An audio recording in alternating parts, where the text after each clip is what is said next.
My name is Dr. Diallo. I am a 25-year teacher from Florida, and I am currently an academic coach where I have tons and tons of testing experience.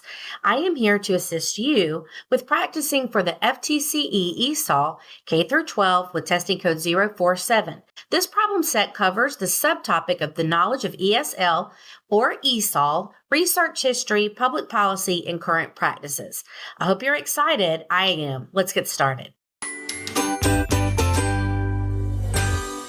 What is the purpose of the Florida Consent Decree? Choices are: ensure students have say in their educational journey, provide ELL students with an education taught in their native language, provide ELL students a fair education that they can access, or ensure parents have a say in their child's educational journey. So for the first one, ensuring students have a say in their educational journey, this is more of something that we do that's not legally binding, but more so just through communication. This probably would not be the best answer. The second choice, providing ELL students an education taught in their native language. Well, this is not necessarily something that's expected when students come to the United States to learn. We expose them to the English language in hopes that they get more English language learning than they do their native language. So this would not be the best choice. The next choice, provide ELL students a fair education that they can access. This could very well be the answer, because when we think about the definition of the Florida Consent Decree, which is also known as the META or the ESOL Consent Decree of 1990, it's Florida's framework for compliance with federal and state laws and the juror prejudice regarding the education of English language learners.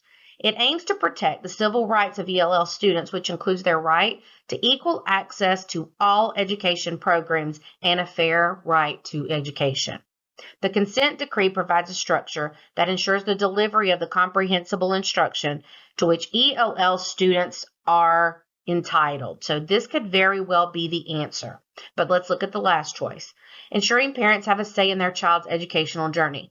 Well, this is definitely true, and parents are always invited to give input. However, that does not necessarily meet the purpose of the Florida Consent Decree. Therefore, the best answer is providing ELL students with a fair education that they can access. Which of the following is a method of learning a second language through immersion? The choices are reading, translation, learning, and acquisition.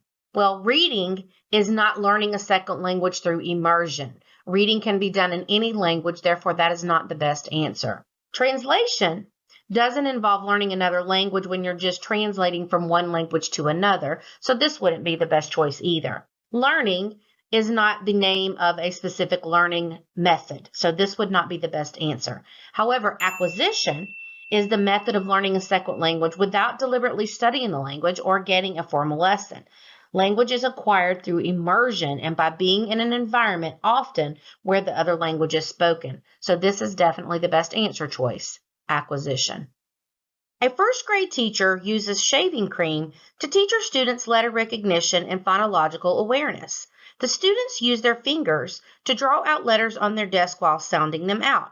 Which of the following literacy instruction strategies is the teacher using? We are looking for a literacy instruction strategy. The first choice, verbal learning. Verbal learning doesn't involve any type of hands-on activity, so this would not be the best choice. Logical learning. This is just learning through logic and doesn't necessarily involve any type of hands-on activities either, so this is probably not the best answer. Tactile learning. This is probably the best answer because tactile learning requires a student to manipulate or touch material to learn, and because they're using their fingers in the shaving cream to draw out letters, that is definitely going to be a hands-on tactile learning activity. However, let's look at the last answer choice, visual learning. Visual learning can happen without any type of hands-on activity as well. Therefore, that is not the best answer. The best answer for this question is tactile learning. During whole group instruction, emergent ELLs are exposed to grade level instruction.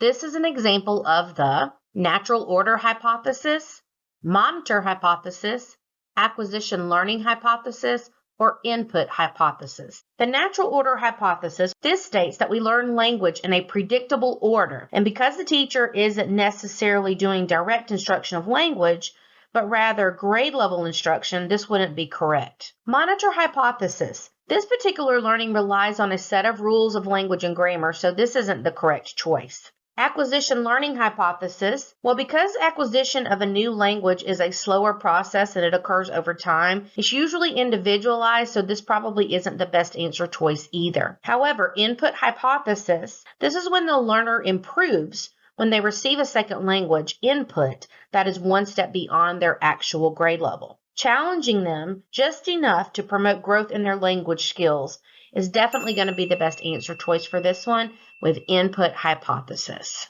I hope you found that video to be very helpful. Be sure to check out more videos on this channel. Please remember to like and subscribe. We don't want you to miss out on any of the other important information that comes along.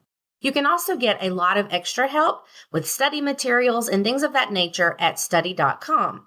As a member there, you can access short, targeted video lessons, extra study materials, personalized study lesson plans, and tons of more practice problems. We'd love to hear your feedback. Let us know what you think. We're wishing you all the very best in testing. Good luck!